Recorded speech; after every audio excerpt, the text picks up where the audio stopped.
बीच भी ये विषय रखना चाहिए कि अभी भी मैंने विषय रखा था, इसी से मैं लिंक कर रहा हूं वापस।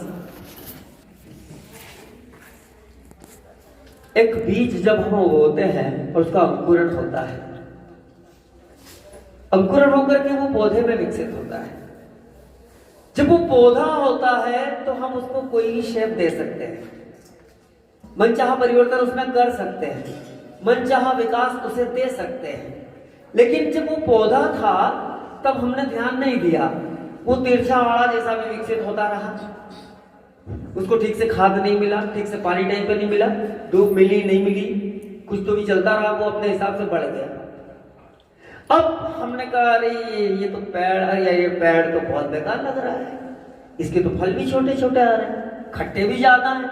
वो पड़ोसी की जो पेड़ है कितना बिल्कुल बैलेंस्ड है और उसके फल कितने, छाया भी घनी है उसकी, फल भी बड़े बड़े आते हैं उसके। चलो कुछ करता हूं। क्या कर लोगे, क्या कर लोगे? कुछ नहीं कर सकते। वो पेड़ बन चुका है, उस पेड़ में आप कोई परिवर्तन नहीं कर सकते। आपको संभालना था उस समय जब वो पौधा था, उस समय हमने ध्यान नहीं दिया।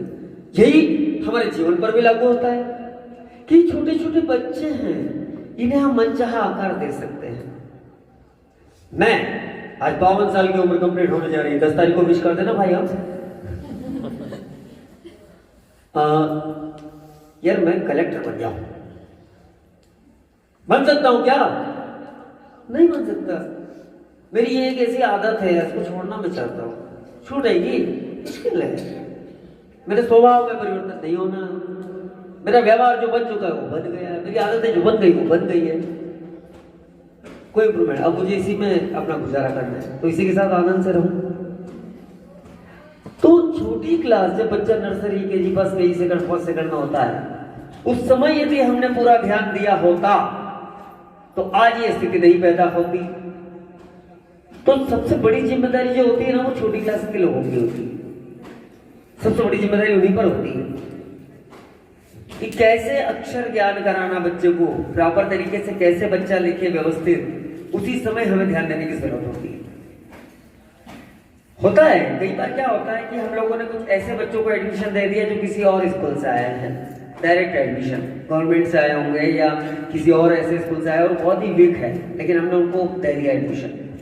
उनके साथ थोड़ी सी परेशानी आती है, लेकिन कहते हैं ना, करत करत अभ्यास के जड़मति हो तो सुजान रसरी आवत जाती सेल पर हो निशान। तो उस फॉर्मूलों को हम ध्यान रखें, आप प्रयास कीजिए बार बार।